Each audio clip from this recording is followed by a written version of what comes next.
राधे राधे दोस्तों, जय श्री कृष्णा। मैं सोफ्टी सिंह आपके अपने यूट्यूब चैनल माई सिर्फ साधना में आप सभी का हार्दिक स्वागत करती हूँ। कैसे हैं आप सब? आशा करती हूँ आप सब अच्छे होंगे, स्वस्थ होंगे। राधा रानी की कृपा आप सब पर सदा सर्वदा बनी रहे। दोस्तों, सनातन धर्म में भाद्रपद का महीना बहुत खास माना जाता है। इस माह के कृष्ण पक्ष में जगत के पालनहार भगवान कृष्ण का जन्मोत्सव मनाया जाता है और शुक्ल पक्ष में राधा रानी का अवतरण दिवस मनाया जाता है। साथ ही भाद्रपद महीने में गणेश महोत्सव मनाया जाता है और इसके अलावा इस महीने में कई प्रमुख व्रत त्योहार भी मनाए जाते हैं। इस प्रकार भाद्रपद का महीना बहुत महत्वपूर्ण महीना माना जाता है। दोस्तों, आज की वीडियो में मैं आपके लिए भाद्रपद महीने के शुक्ल पक्ष की परिवर्तनी एकादशी तिथि के बारे में जानकारी लेकर आई हूँ। एकादशी की तिथि कब शुरू हो रही है, कब समाप्त हो रही है, व्रत हमें किस दिन रखना है और पारण का शुभ मुहूर्त क्या होगा। इसके साथ ही आप परिवर्तनी एकादशी की व्रत कथा और एकादशी माता की कथा भी इस वीडियो में सुनने वाले हैं।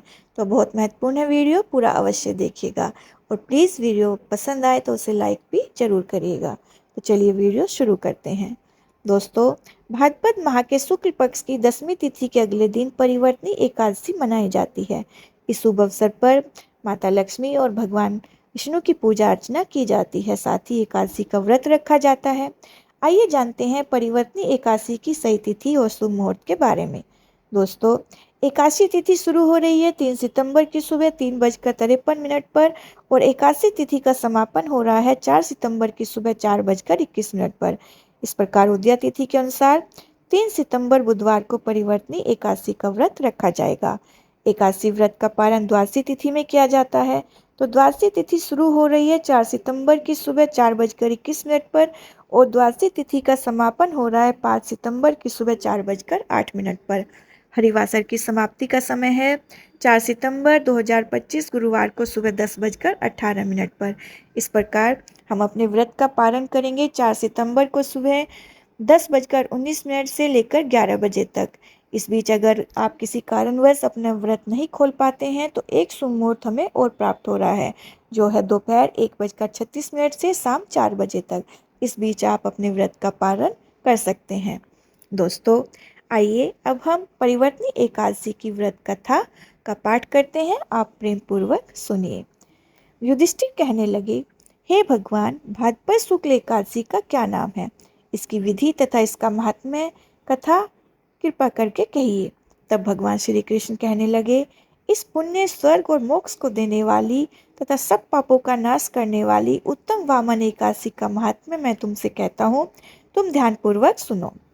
यह एकादशी पद्मा, परिवर्तनी तथा जयंती एकादशी भी कहलाती है। इसका व्रत करने से वाजपेय का फल मिलता है। पापियों के पाप नाश करने के लिए इससे बढ़कर कोई उपाय नहीं है। जो मनुष्य इस एकादशी के दिन मेरी वामन रूप की पूजा करते हैं उससे तीनों लोग पूज्य होते हैं। अतः मोक्ष की इच्छा करने वाले मनुष्य को यह व्रत अवश्य करना चाहिए। जो कमल नयन भगवान को कमल से पूजन करते हैं वे अवश्य भगवान के समीप जाते हैं। जिसने भाद्रपद शुक्ल एकादशी का व्रत और पूजन किया उसने ब्रह्मा विष्णु सहित तीनों लोकों का पूजन किया। अतः हरिवासर अर्थात एकादशी का व्रत अवश्य करना चाहिए। इस दिन भगवान करवट लेते हैं, इसलिए इसको परिवर्तनी एकादशी भी कहते हैं। भगवान के वचन सुनकर युधिष्ठिर बोले कि हे भगवान, मुझे अति संदेह हो रहा है कि आप किस प्रकार सोते और करवट लेते हैं तथा किस तरह राजा बलि को बांधा और वामन रूप रखकर क्या क्या लीलाएं की।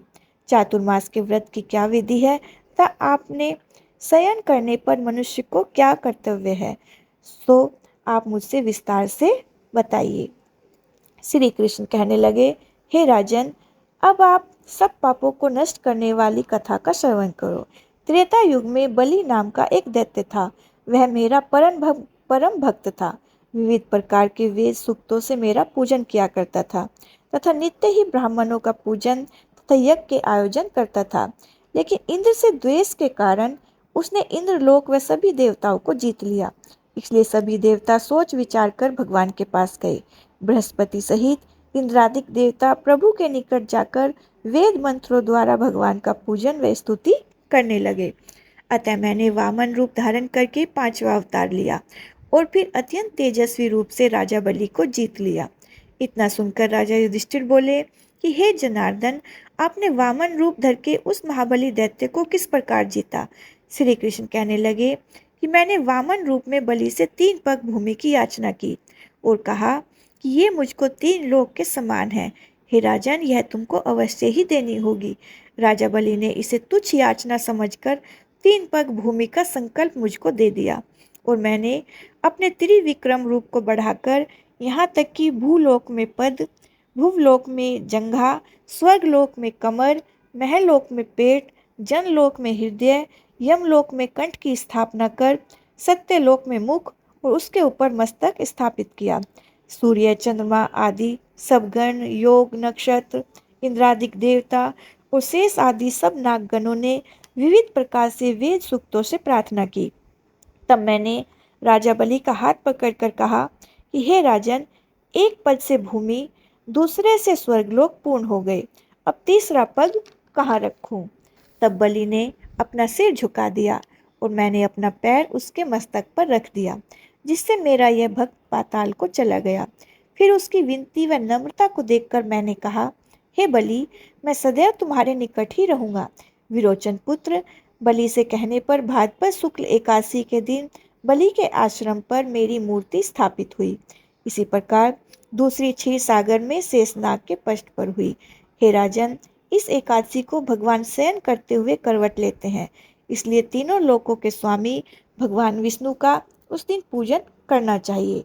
इस दिन तांबा, चांदी, चावल और दही का दान करना उचित है। रात्रि को जागरण अवश्य करना चाहिए। जो विधि पूर्वक इस एकादशी का व्रत करते हैं वे सब पापों से मुक्त होकर स्वर्ग में जाकर चंद्रमा के समान प्रकाशित होते हैं और यश पाते हैं।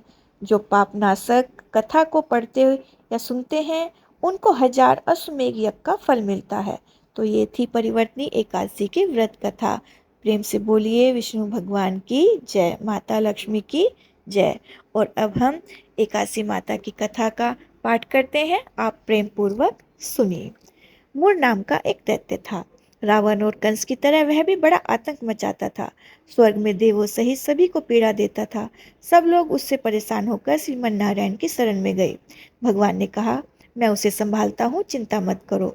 भगवान मूर के साथ युद्ध करने लगे, लेकिन अपनी सारी शारीरिक शक्ति लगाकर भी भगवान कुछ नहीं कर सके। भगवान को युद्ध के मैदान से पलायन करना पड़ा। वे हिमालय की एक गुफा में छिप गए। मूर भी उनका पीछा करता हुआ वहां पहुंच गया। भगवान ने ध्यान करना शुरू किया और उनके मन से एक शक्ति उत्पन्न हुई, उनकी मानसिक शक्ति। इस शक्ति ने बाहर आकर मूर को अपनी तलवार से मार डाला।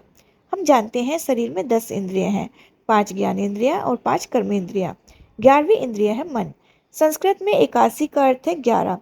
क्योंकि यह देवी उनके मन भगवान की 11वीं इंद्रिय से निकली थी, इसलिए भगवान ने इन्हें एकादशी के नाम से पुकारा। एकादशी माता की उत्पत्ति का दिन उनके नाम से ही जाना जाने लगा। माता एकादशी के अंतिम चरण के दौरान उत्पन्न हुई थी, इसे जयंती कहते हैं। और उन्होंने द्वादशी के पहले चरण के दौरान दैत्य को मार डाला था, इसे स्मृति कहते हैं। एकादशी के दिन भोजन क्यों नहीं करना चाहिए? भगवान ने घोषणा की कि एकादशी के दौरान देवी के इस महान कार्य के कारण पूरे जगत में कोई भी पाप नहीं रहेगा। लेकिन पाप तो पहले से ही है। जब उसने यह सुना, पाप पुरुष आश्रय की तलाश में इधर उधर भागने लगा। एकादशी के दौरान वह कहाँ रहेगा? वह जहाँ भी गया सभी ने उसे आश्रय देने से इनकार कर दिया। अंत में अन्न यानी भोजन एकादशी के दौरान उसे आश्रय देने के लिए सहमत हुआ। एकादशी के दौरान सभी पाप भोजन में आश्रय लेते हैं। जो कोई एकादशी के दौरान भोजन करता है, ये पाप उस व्यक्ति में प्रवेश करेंगे और रोग, समस्या, हानि, परेशानी इत्यादि बन जाएंगे।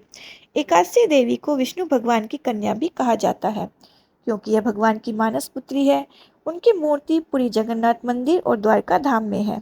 भगवान के धर्म की रक्षा के लिए जितने भी अवतार हैं वे सभी एकादशी के दिन ही हुए हैं, इसलिए यह इतना पवित्र दिन है। तो ये थी एकादशी माता की कथा। प्रेम से बोलिए एकादशी माता की जय, विष्णु भगवान की जय। दोस्तों, वीडियो पसंद आए तो प्लीज़ वीडियो को लाइक करें, शेयर करें और कमेंट्स बॉक्स में विष्णु भगवान और माता लक्ष्मी की जय अवश्य लिखें। और अभी तक आपने मेरा चैनल सब्सक्राइब नहीं किया है तो प्लीज़ मेरे चैनल को सब्सक्राइब करके बेल आइकन को प्रेस करें, ताकि आने वाले वीडियो का नोटिफिकेशन आपको सही समय पर प्राप्त हो सके। आप सभी को परिवर्तनी एकादशी की बहुत बहुत शुभकामनाएं। मिलती हूँ मैं आपसे अगली वीडियो में, तब तक के लिए नमस्कार।